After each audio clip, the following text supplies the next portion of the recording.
ज्ञान का दान तो संसार में सबसे महत्वपूर्ण दान होता है।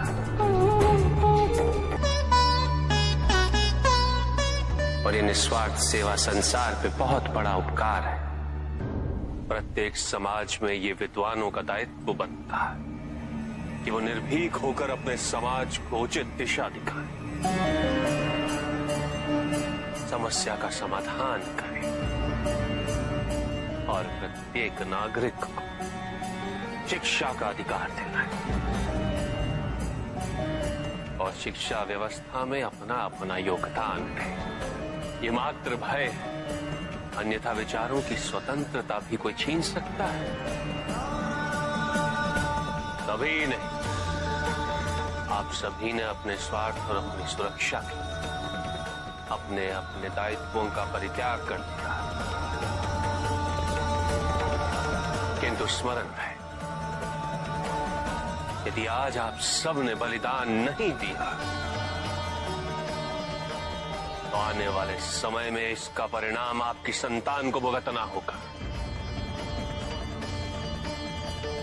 आपकी आने वाली पीढ़ी को भुगतना होगा। जिस मन पर शब्दों का आक्रमण हो, वो मन तो निरंतर एक खोज में खोया रहता है,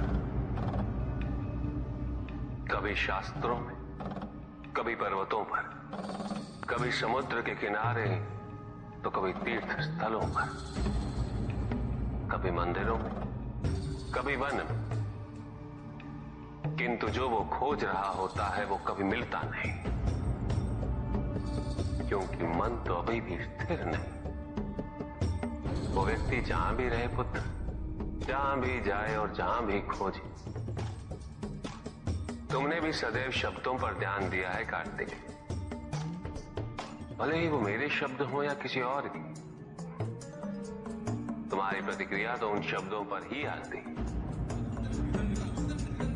और जो मन केवल शब्दों को सुनता है वो उसके निहित अर्थ से स्वयं वंचित रह जाता। शब्दों की सत्यता को समझने के लिए, उनकी अनुभूति के मन में शांति के साथ साथ रिक्तता भी अनिवार्य है, शून्यता भी अनिवार्य है। मन में इतना स्थान होना चाहिए पुत्र कि वो शब्दों के परे पहुंचने की यात्रा कर सके। किंतु मन कभी शून्य नहीं रहता, रिक्त नहीं रहता। वो सोचता है कि शब्दों का आधिक्य ही ज्ञान अर्जन है, शब्दों से ही ज्ञान है, इसलिए शब्दों का संचय करता रहता है।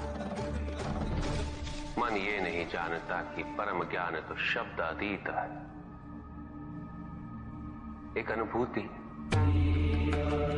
जिसे शब्दों से बांधना असंभव है। शब्दों का अपना मूल्य क्या है कार्तिक? कुछ भी नहीं। जब भी कोई ईश्वर का नाम लेता है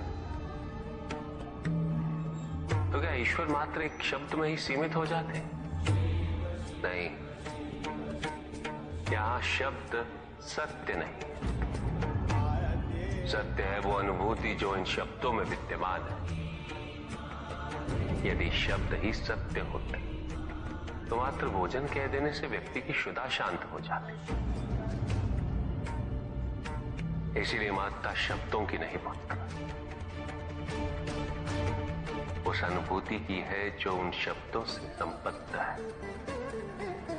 यदि शब्द नहीं भी होते तो वे ईश्वर अवश्य होते। यदि शब्द नहीं भी होते तो सुख और दुख की अनुभूति अवश्य होती, जल की शीतलता की अनुभूति होती,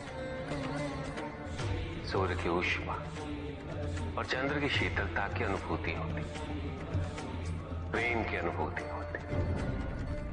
किंतु यदि अनुभूतियां